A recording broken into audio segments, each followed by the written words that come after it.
If anyone tried to ask me what my culture is, it's a bit hard to answer because I'm a New Zealander, but I was born in England and my mother's an American, and so it's quite an interesting thing for me to develop along.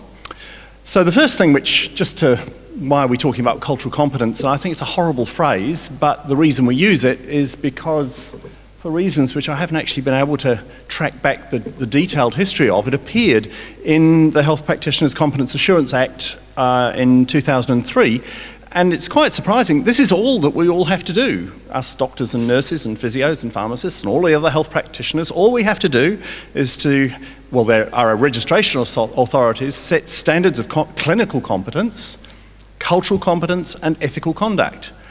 And it's sort of, those three things aren't taught equally, I'll have to say, in terms of our training. And cultural competence, they didn't actually get around to defining what they meant by it when they put it into the Act, which is a bit problematic. But so that's why I'm using the term and where it comes from and why it's being used as a term within the health sector. So where did it come from as a concept? Well, the first is really that it was an acknowledgement that actually people from no matter what background deserve rights to equal health outcomes. And so there's sort of a human rights base around how we need to be competent in caring for people from other cultures. And that's sort of one thread from where it comes from. But the other one, which is more substantial in terms of action, is that it's been acknowledged that there are such things as health outcome disparities, that we do not all enjoy the same level of health, and that this is spread unevenly across our community. And when we're talking about health outcome disparities, this is the definition which Whitehead uses, which suggests that there are differences in health which are not only unnecessary and avoidable, but in addition are considered unfair and unjust. Now, it is not unfair and unjust that I cannot run 100 metres in 10 seconds. It is not unfair and unjust that older people can't quite get around and hear as well as younger people. Well, you could argue about whether we should be providing free hearing aids, but we won't go there. But so it's not saying that everyone has to be the same, but it's saying that there are some disparities which really aren't fair and we should be doing something about it. And this work actually came about with Neil Pearce, who was for many years an academic here in the city, ended up as a professor of public health at Massey University and has now gone over to London to the Tropical Medicine Hospital, I think. Anyway, he's a public health specialist, and this was one of his early papers, you'll see, from 1984. And it was really the first publication which showed that being Māori alone leads to worse health outcomes. Up until that time, people sort of thought, well, Māori have worse health outcomes because on average they're poorer and they live in different houses and all those other variables were affecting them. But actually, this was the first paper that showed that even if you control for all of those other variables, being Māori, no matter how rich you are, no matter what your housing's like, no, all of those things, your risks of a range of health problems is higher just because of being Māori. And that, it doesn't feel good. And there are lots of examples of this that I could draw from the literature, but I'll be addressing this particular problem a bit later. And this is just a graph of sudden infant death syndrome, sorry about the acronym. And it's split according to ethnicity. And you'll see, many of you will be aware that back in the 1980s, sudden infant death was a really big problem in our community.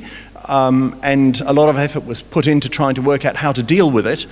And when the problem first arrived, it was, 80% non-Māori babies that were dying, but that actually we did something about the non-Māori babies, and for the last, really since 1996 or so, more than 50% of the babies dying from sudden infant death are Māori babies.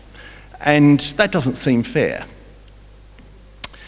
So, definitions. Cultural competence defined as a set of congruent behaviours, attitudes and policies that come together in a system, agency or amongst professionals and enables that system, agency or those professionals to work effectively in cross-cultural situations. Now, intuitively, cultural competence sounds like, well, you just become competent in someone else's culture. And that's sort of what used to be taught when the idea was first developed, because initially it was mostly focused around disparities for Māori, and I'm sure you'll all be aware that there was a lot of effort put into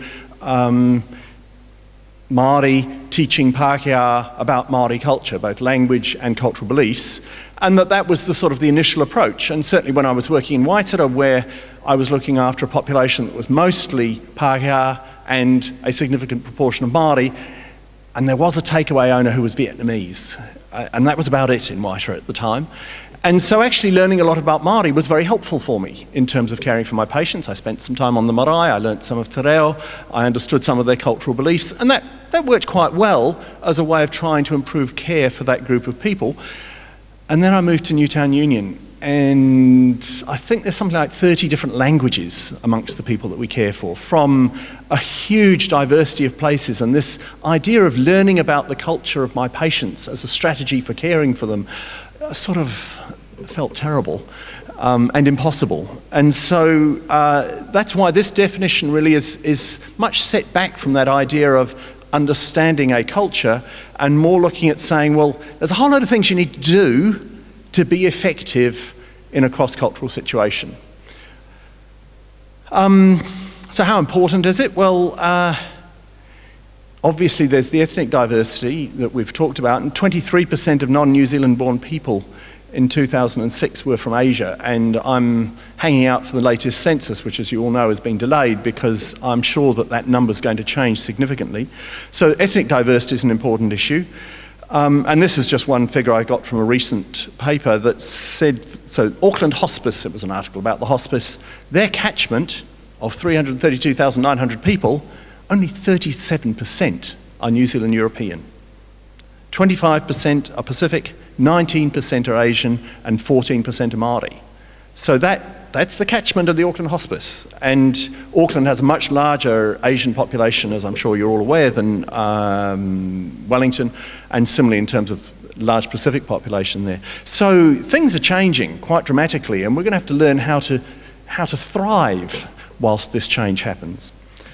The second is linguistic diversity, and one of the issues around cultural competence as focused on Māori is that language is not a large barrier for most Māori, in that most Māori are fluent English speakers now. This wasn't always the case, but in practical terms, it's not a major barrier for most Māori to receive care, the fact of the language.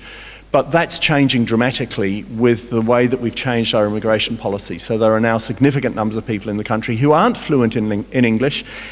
And you need to remember, if you're doing healthcare consultations, it's one thing to be able to have a bit of a conversation about, how's the weather and what did you do on the weekend. It's another thing to try and explain what your gallbladder is and what you need to do with your cholesterol. And the nicest little example I came across was the patient who was told to cut down on the amount of dairy foods, and so they bought their shopping at the supermarket. And so the thing is that if you may have reasonable amount of English, but to do good healthcare, you need, a degree which requires interpreting, and we're a bit slow on getting up on that. And then there are all the other cultural differences. So people who have a completely different educational background, obviously sexual identity, religious, generational, all those other elements of culture, which I'll get to in a moment when I'm defining. So, and in fact, is anyone the same culture as me? And part of what I learned from this whole process is that you might have thought that this thing about cultural competence meant that I could provide better care for and the sort of the person who's furthest away from me is the nomadic camel herding Somali Muslim man who doesn't speak any English, who's quite different from me. Well, in fact, actually the things I've learned from doing this have helped me more in caring for the people I think are like me but who aren't, because I'm assuming they're like me. It's easy with my Somali man. I can't speak any Somali and I have to get an interpreter. I presume he doesn't know anything about the way I think bodies work, and I'm quite right, and I have to find out what he thinks. And so in fact, the interchange is relatively easier. It's actually appallingly difficult, but at least I know I'm not doing a good job. Whereas dealing with people who, if I just assume everyone is like me, I can tell you lots of stories of where I've put my foot into my mouth by making assumptions which actually were not true and which got me in a whole load of strife until I sorted the problem out. So in fact, I think the idea that actually I'm unique in terms of my perspective on the world and the background that I come from and the cultural roots I have and all those other things are me. And there are people who are closer to me and there are people who are further from me. But I think the idea that we're all one culture is not a very useful one in a practical sense when providing healthcare. Now, this is just more of, we have a diverse population. We're the fourth highest diverse population in the OECD by the percentage of people born in a foreign country, after Luxembourg, Australia, and Switzerland. So we're more diverse than Canada, Austria, Germany. You know, so we're right up there in terms of birthplace. So here's the definition that the Medical Council has developed, sort of extending on from that sort of more generic definition. It talks about requiring an awareness of diversity. So if you think everyone's the same, you're not going to be able to do a good job. And the ability to function effectively and respectfully when working with treating people of different cultural backgrounds. And that all sounds sensible and fairly easy to do, but and the sort of extreme that my students come across, and I actually had a student the other day who was telling about an episode where they were sitting in a general practice consultation and the patient said, I want to do something about my paedophilia. And, you know, of course there are people out there in the community and they need help and they need people who trust and respect them and who will be able to discuss the problem and work out how to move forward. And respecting him was something my student found quite difficult at the first contact. All she could get to was how abhorrent his actions must have been in the past. But interestingly, by the end of the consultation, where she'd seen a bit more of the human being behind it and how anguished he was about the risk he might cause more harm and wanting to do something about it, then that process was a little bit easier. But that thing about, it's easy to be respectful, well, actually, sometimes it's not. And that takes some skills to work out what to do about it. And so cultural competence means a doctor has the attitude, skills, and knowledge to achieve this, and all good words. But they go on to say that we have a culturally diverse population. Okay, that's easy, I suppose. And that a doctor's culture and belief systems influence his or her interactions with patients and accepts that this may impact on the doctor-patient relationship. So it's the way I think can have a difference as to how well I care for my patients. And a reasonably straightforward example is there's a GP, Dr. Joseph Hassan in Nelson, who's a member of the local Catholic congregation and who's made it clear that he will not prescribe any contraception, which is okay if all of his patients share his beliefs. But if he works for the after hours and someone comes in needing a contraception of some sort, is that okay? That his belief system is influencing the way in which they're going to get care. And that's a sort of an extreme example, but there are a whole load of less extreme examples as to where it impacts. And the positive patient outcome is achieved when a doctor and patient have mutual respect and understanding. There's a lovely paper called The Culture of No Culture that talks about medicine as being, well, we're right, you know, and we know how to manage people's health and you should do what we tell you because it's the right thing to do. Well, actually, not everyone agrees with us, and that leads to a whole load of strife. And in fact, the number who don't agree with us is actually quite high. So if you do studies on the number of people who take their regular medications as prescribed, and you talk about people who've got, you know, pretty serious conditions, so people with HIV and people with who've had renal transplants, and people who have conditions whereby if they don't take their medications regularly, there can be some quite significant outcomes, the compliance rate is around 50% who take them exactly as prescribed. And that's about, well, the doctor thinks you should be taking them, but they're not doing it, so there's something that's not quite matching up here. So in terms of discussing this whole thing, the things we need to cover is an issue about what's culture, brief look at ethics, complexity as a concept, issues of relationships of unequal power, monism versus pluralism, and the importance of trust. So definitions of culture, and it really fits to what I was talking about in terms of medicine. We're right. Well, that's what everyone thinks within their culture, is that the way we think is the right way of doing it. I'm within an august religious institution, and the religious organisations are notorious for believing that actually God speaks in our way and the other lot are wrong. So within your particular cultural background, that's normal. And anyone who's not normal is, well, if not wrong, they just need converting. And we need to think about culture in all of these sort of levels, so it's not just ethnicity, and arguably ethnicity is only well, not a small part, but by no means the majority part of everyone's cultural beliefs. And it falls into all of those various sorts. And this next little bit, I don't know how many of you have read Malcolm Gladwell, which is where I got this from, where he tells the story about the Korean airline pilots. So in the 1990s, the Korean airline was crashing planes and killing people 20 times more so than every other international airline. They were about to be banned from the Canadian airspace because of the number of crashes they were having, and their codeshare partners were pulling out from the codeshare because they were killing too many people. And they did some work to try and work out what was going on, and what they discovered was that if the captain was flying the plane, it was much, much more likely to crash than if the first officer was flying the plane. And then they looked at it a bit more and noted that in the Korean languages, there are 6 different levels of formality with which you might address someone, from being very, on an equal down to being socially inferior.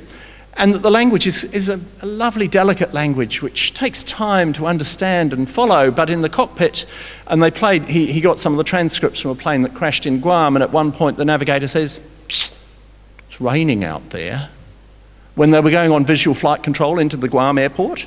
And he didn't say, "I'm worried that we can't see where we're going." He just said, "Oh, it's raining out there." And then a bit later he says, "The weather radar's good, isn't it?" And then they hit the mountain. And you could sort of see, reading the transcript, that the first officer and the navigator both thought there was a problem, but the captain hadn't got it yet. And they were unable to say, "You haven't got it," because it was not socially acceptable. In fact, he described another transcript where a first officer had made a mistake in terms of taking some instructions, and they fixed it up, but the captain slapped him across the face with the back of his hand. So if you do the wrong thing, the captain's allowed to hit you. Anyway, what they did to solve the problem was they talked English. So all of the pilots were told that in the cockpit, they had to speak English. And they talked about why, and pointed out that this communication issue was an important thing. And whilst the language is absolutely fine in the normal setting, actually in the cockpit, there's some more blunt requirements required, particularly when things aren't going well.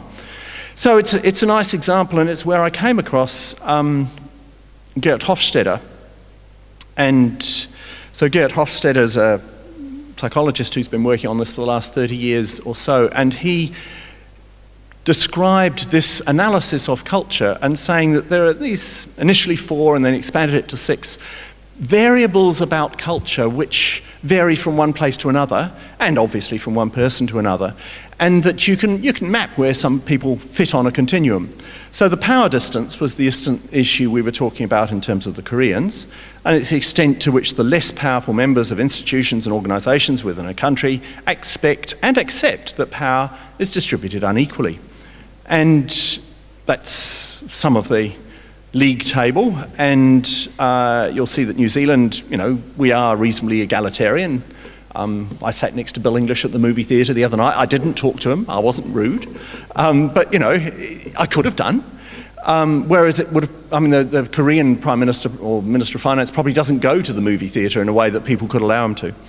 And the issue here is not that everyone's all the same, but that, and if, for example, I have a nurse from the Philippines in the rest home, of which there are many at the moment, their expectations of the way my relationship with them will go is quite different from mine. I expect them to tell me off if I do something wrong. But they wouldn't dream of telling the doctor that he had written the wrong prescription down there and actually should have put it twice a day instead of 3 times a day, because that's not socially ingrained. Now, it may well be that the particular Filipino nurse left the Philippines because she hated it, and that actually she's delighted to call me Ben and really happy to be able to do that for me. So it's not fixed in any sense. And the point that Malcolm Gladwell made in terms of the Korean airline pilots was that you can learn stuff You don't have to hold on to these beliefs in a fixed sort of way. And all the airline pilots actually thought, well, yeah, actually we don't like dying. So maybe if we talked in English, that might help us to stop dying. And it did. And the Korean airline has gone back to having the same safety record as all of the other airlines as a result of changing that policy. So that's power distance. Uncertainty avoidance. I hope some of you have seen Cool Runnings, the movie about the Jamaican bobsled team. It's a movie where the Jamaicans have a bobsled team and they're racing in the Winter Olympics, which all sounds a bit odd, and they borrowed a bobsled and they're really hanging out loose type sort of people. And the climax of the movie is they go down on the last run and they haven't bothered to maintain the bobsled properly. It falls apart and crashes and they have to carry it across the line. And the joke of the whole movie is that they are trying to emulate the Germans. And the Germans are precise. And they maintain everything beautifully, and they all have everything nicely painted, and they are less risk-averse than the Jamaicans. Now, if you switched it around the other way, it wouldn't have been funny. If it had been the Germans who had crashed their bobsled for not maintaining it, it wouldn't have made the same laugh. And what this really is useful for is that actually we're not supposed to stereotype. That's naughty, to make assumptions on the basis of a person's race or background. We do it all the time. In fact, it's an essential social skill because you have to start from somewhere. And the thing is, the reason we do it is because it works. My German builder, who just did a project on our house, is meticulous. I was delighted. And when I first employed him, the fact that he was German, made me feel slightly more well-disposed to him to start with, and it was confirmed. And then the individualism index is another one which I'll just cover. And this pertains to societies in which the ties between individuals are loose. Everyone is expected to look after him or herself and his or her immediate family, as opposed to the opposite pole where collectivism pertains to societies in which people from birth onward are integrated into strong, cohesive in-groups which throughout people's lifetime continue to protect them in exchange for unquestioning loyalty. And no prizes for working out which country is the most individualistic country in the world. And we're right up there. But of course, this is about generalisations, and you'll all be perfectly aware that Māori as a group are much more collectivist in their approach to the world than the Pākehā population. And there's no moral judgment attached to this. There's some really good things about being individualistic. All the individualistic countries do better in terms of money, and there's some advantage of being collectivistic in terms of caring for all of the members of your community.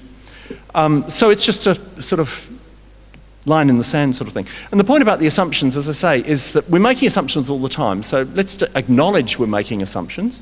And the point is that thinking about those assumptions is quite useful when you're, as I say, dealing with my Filipino nurse and the rest home. It means, maybe I need to have a conversation with her about how I expect to relate, what I'm expecting to do, how we might work together, and see whether we can make it work a little bit better. They are important determinants of behaviour, so risk avoidance is a really important issue. Do people put seatbelts on? Do they cross the road with the lights, or do they jaywalk? There's a whole range of things, and people vary on those sorts of things. It applies easier to settled societies where everyone's the same, so the French all do something the way the French do, and doesn't apply as well where 40% of our population are born outside of the country. But nonetheless, it has some usefulness.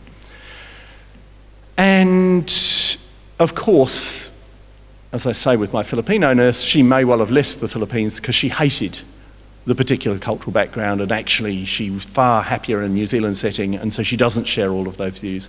So from a medical point of view, it's useful to have them back in your mind, but you need to check out from the individual as to exactly where they sit. So it's really, we make assumptions all the time, find out what the person in front of you is exactly like, and don't be embarrassed about saying, well, my hunch is that Samoan people, because they've grown up on an island with food readily available and it never gets very cold, you probably don't spend a lot of time planning for the future, and so taking pills every day to prevent something that's going to happen in 10 years' time might not be sort of hardwired into your brain. And I actually had a consultation along those lines, and when I said that to my patient, he grinned at me and said, "You get it." It was just really hard for him to plan to prevent something in the future because that's not the way he sees the world. And the other thing which is useful is that you can describe a culture. So as I say, I've just said Germans are all precise. Many Germans in the audience. Please don't be offended. But given the venue, I mean, the thing is, we know what Catholics think because the Pope's told us. Except, of course, we don't, because no one is a pure follower of the Pope any more than anyone is a pure New Zealander, a pure Maori, a pure German. You know, anyone holds a particular description, but nonetheless, you can describe the generalisation of each of these cultural variables, which is really where I get to the thing about me being different from everyone else, is because this idea of a frame of reference. So I have lots of frames of reference. I look at the world as a doctor. I look at the world as an educated male. I look at the world as someone who's grown up in England and comes to New Zealand. I look at the world in a whole range of different ways. And which thing influences me the most varies from day to day. The biggest example, I mean, the sort of strongest example I had once of this was a Samoan woman who came to see me who was lesbian. And she said, look, I'm not Samoan. They don't talk to me. They've rejected me. I've been kicked out of my family. They don't want me to go home. My community is the lesbian community because I'm not accepted within my Samoan community. So for her, the importance of Samoan had gone down the scale, and the importance of her another element of her identity had gone up the scale. So the whole idea of frames of reference is really just saying that we actually, and we do different things at different places. So I will talk in a different way in this venue than I would when I'm seeing patients at Newtown or when I'm talking to medical students. I won't be taking a attendance sheet today, you'll be pleased to know, which is what I do with the medical students. So you adjust what you do according to the discourse system, the place within which you're relating. And you need to try and work out the person that you're relating to as to what their frames of reference are and whether you share any. And then the thing about the cultures not being precisely defined, and that it's bicultural, it's you and the other person you're talking to, and they're going to be different. Maybe a lot, maybe not so much. And then the idea of cultural distance, and this is really what I was meaning about my Somali man. He's culturally a long way from me. There aren't a lot of frames of reference that we share. Whereas, and it was only when I started seeing people from Somalia that I realised how acculturated my patients were, in that they would always present with symptoms that I could look up in the index of my book. People would have appendicitis, or abdominal pain, or headaches. My Somali man had flames coming out of his head, and that wasn't in the index. So the thing is, we've acculturated people into medical language, actually I think overly much, because they don't understand it the same way I do, but they use the same words. Oh, it's my stomach, doctor. Well, actually it might be their intestines, but we won't go there. So the thing is, there is that variation in difference of cultural difference, and that will alter how many assumptions you make that will work. And mostly, if I think someone's like me and I make a whole load of assumptions about them, I'll get away with it a lot of the time, but not always. Now, moving on to ethics, and this was billed as about ethics, I better do some ethics. And medical ethics traditionally focused on deciding what the right thing is. And the most commonly used text is Beecham and Childress, who developed the idea of a common morality. And they have the Georgetown mantra, it's called, where you talk about justice, non-maleficence, beneficence, and autonomy. All words that are slightly, the non-maleficence and beneficence most of the students can't spell. And they limit it to that. And they say that actually anyone who doesn't believe in those things isn't moral. And they argue that there is one right way of doing things, and if you only just analyse the problem properly, you will reach the right way of doing things. And they argue that there is a common morality. And there's a whole train of thought in ethics called moral objectivism, and it is that there is a right answer. And that's sort of interesting, problematic, because actually I'm not quite so keen on autonomy as the individualistic Americans are, and I'm quite interested in some collective values which don't seem to appear in amongst their principles. So there is that idea of there being a right thing. And what we're taught as doctors to do is you work out a management plan. You think through the problem, you work out what the right thing to do is, and you tell your patient, this is what I'm going to do, and the patient's input is they either consent or they don't. And if they don't, you tell them off and you get them to sign the piece of paper saying they were discharging themselves against medical advice, and when they get sick further, it's all their fault. But it's that sort of approach of we can work out what the right answer is. There's an awful lot of best practice guidelines, and I was talking to an engineer friend, and they have a similar sort of thing about there being best practice. And the trouble with best practice is that hidden in behind a best practice guideline are some assumptions about values. And the very simple ones to consider in health are often providing longevity of life conflicts with providing quality of life. So you will live much longer if you take your statins every day, but if your muscles ache permanently, you might decide to stop taking your statins because you'd rather feel comfortable today and die a couple of days younger than take them every day and feel miserable for the rest of your life.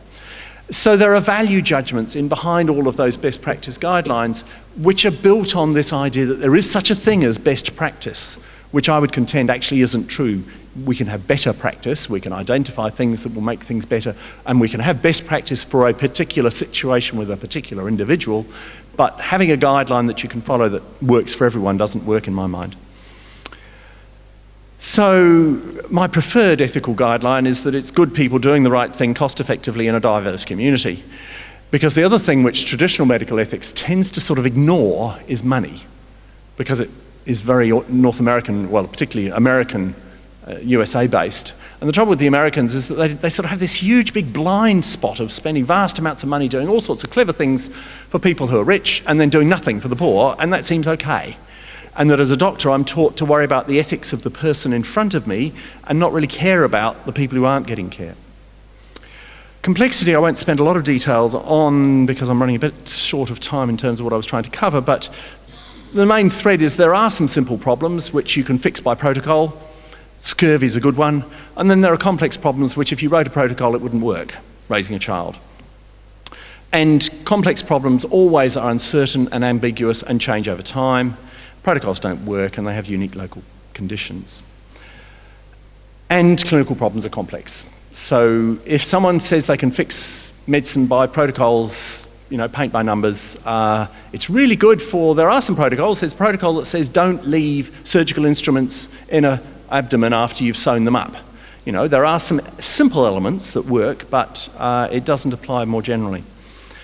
Now, the next little thread is that unbeknownst to everyone else, we've sort of built our philosophy around a presumption of equal power. So the whole idea of informed consent is that if I give you all the information, you then have as much knowledge as me, and you can make a choice about what to do. And that's the way it's going to work. Well, actually, and Annette Beyer is my fan, I'm a fan of hers on this, who actually died in Dunedin last November, pointed out that an awful lot of relationships are of unequal power, particularly historically those between men and women, and that we need a different philosophical thing, that if you've got equal power you can rely on contracts, but if the power's unequal then the contracts don't work quite so well because the one who can write the contract tends to get the deal done better. And that actually in health most relationships are unequal. Most people who are sick, actually even if they could be equal with me in terms of knowledge and experience and rationality and so on, when they're sick actually their brain's gone AWOL often, they're worrying, they can't think, they actually need some guidance from me as a doctor. And in fact my Assyrian patients look at me rather strangely when I give them options and they say, well, you're the doctor, tell me what needs to be done. So what she argues is that we have two models here. One is the sort of autonomy informed consent model, which is I think over heavily what we do in New Zealand.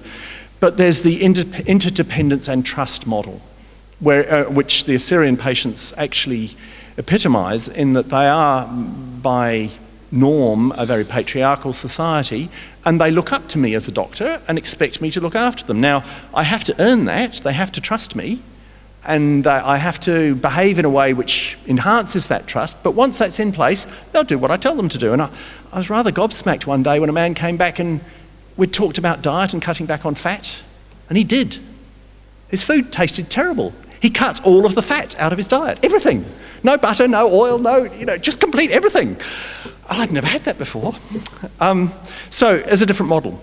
Now, trust actually is the key to all of this, and there was a wonderful set of Wreath lectures for those who are keen that Honora O'Neill did probably about 10 years ago that looked at the issue of trust. And actually if you don't trust anyone you wouldn't get out of bed in the morning because you wouldn't be able to turn the tap on because you wouldn't be able to trust that it wasn't going to poison you because someone's treated the water properly, and there's a whole range of issues around it.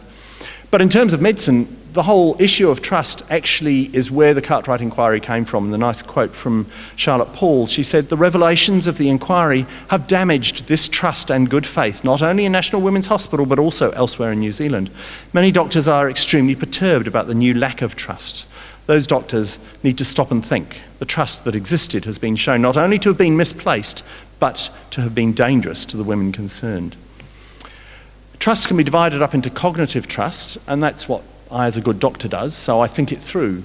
If someone was trained at Otago University, I'll trust them because I know they've had a good education.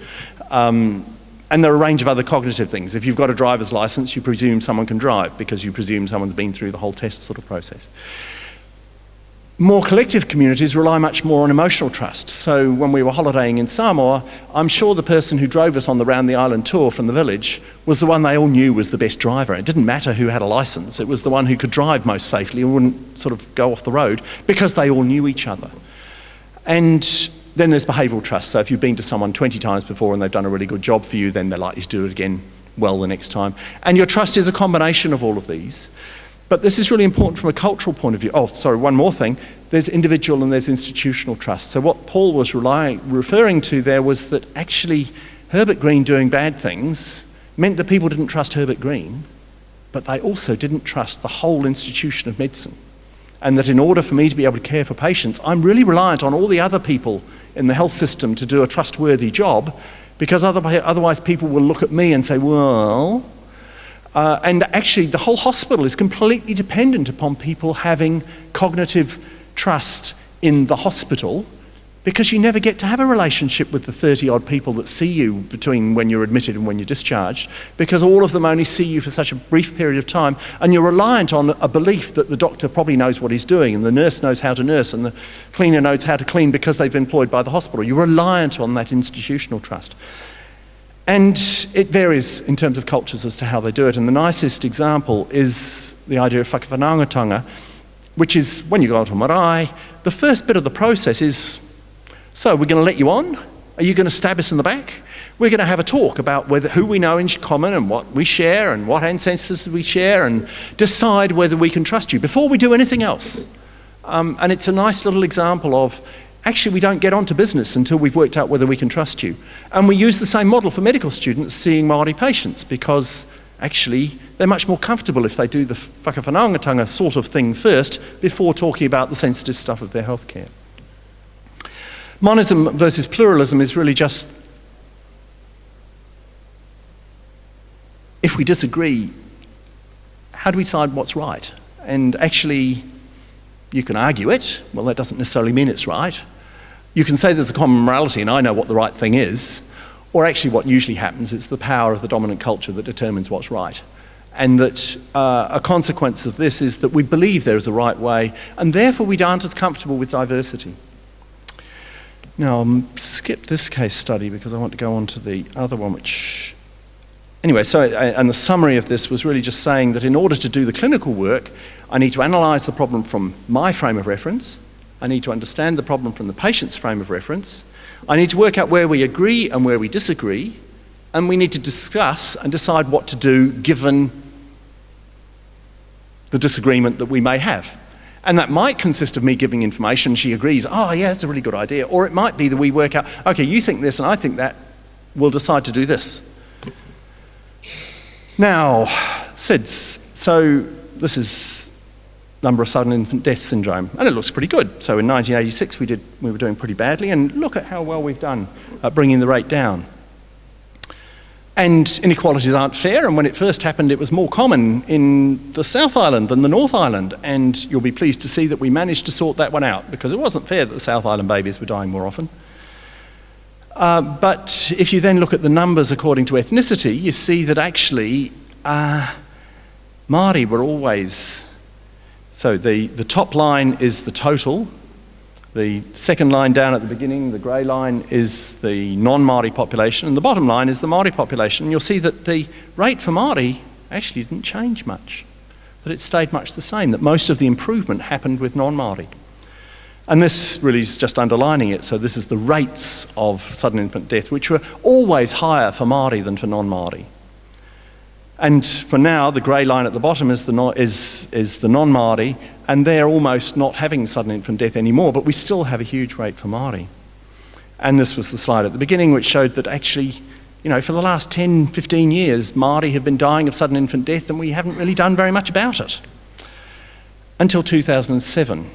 And they developed the Wahakura project, and this was a project where they went and consulted with the communities, and they did the research in a Māori way, which involved engaging with the communities, talking with them about how they saw the problem, talking about what they thought might work and might not work. And they came up with the idea of these baskets, which they put a mattress in and the baby sleeps on the bed in the basket.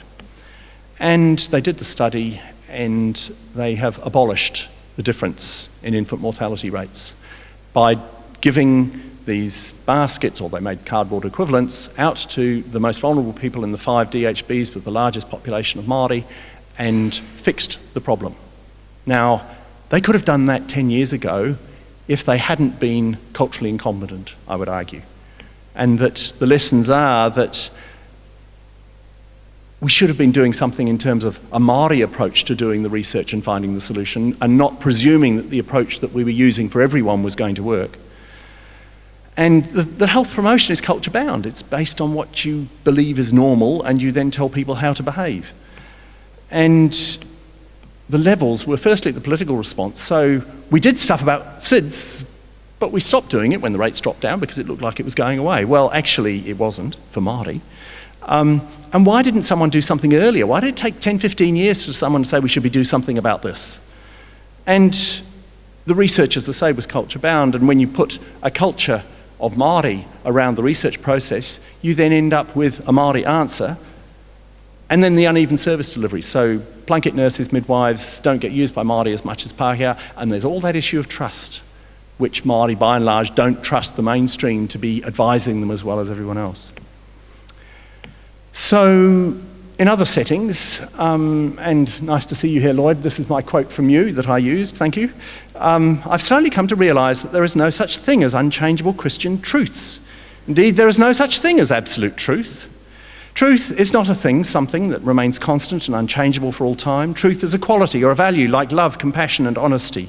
Values always hide a subjective component, for what is of value to one person may not be of value to another. It is because of this subjective element in the very concept of truth that the expression of truth in human language is always subject to change through the centuries. There can be no unchangeable truths, divinely revealed or not.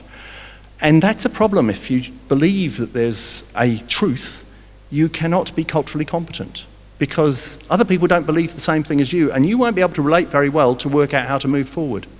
So if we think about this, okay, religion's rather extreme because of the way that many of them have fixed truths, but in terms of education, we do have a low-performing tail of our education system, and we do have one curriculum that applies to all, and I wonder if we gave more authority to Māori to do Māori education, whether they might do a better job picking it up, similarly with Pacific. The justice system does not function actually for anyone, but it's particularly badly functioning for Māori and increasingly for Pacific, because those are the people who all get put into jail, and the systems we have for trying to prevent it happening again are dealt from on high. They're not problems dealt with from the Māori community. And social welfare is a similar sort of thing. The same sort of problems happen where we are imposing, based on the majority culture, the solutions that we think should be happening to solve these problems, rather than engaging with the communities who are most affected and allowing them to help develop the solutions. So in conclusion, it's great to be diverse. And there was actually a TED talk on the radio that talked about the sex of ideas. That in the bad days when people weren't in diverse communities, then ideas never got shared and nothing ever developed as much. But the more diverse it is, the more ideas can share and the more potential there is to expand and learn new things. Power between parties is really equal, so you have to have some acknowledgement, and I'm the prototypical person who has more power, that if you have more power, that gives you more responsibility to ensure that those who are getting a worse deal, that you allow for how that is dealt with. Disagreeing is normal, and it's great. We should enjoy disagreeing, not pretend that we all think the same thing. We need to work out what to do when we've worked out that we do disagree, and we need to work out how to move forward. But trying to pretend that we can all end up agreeing, I think, is why we have problems with our debates about abortion and euthanasia and most of those areas where we're never going to all disagree, but we can work out how to move forward. There's no one right way to do things, and relationship is important, and trust is central to how you do that. I managed to finish by 1 o'clock. I'm sorry I haven't left any room for questions, but I'm very happy to meet with anyone who wants to talk further afterwards.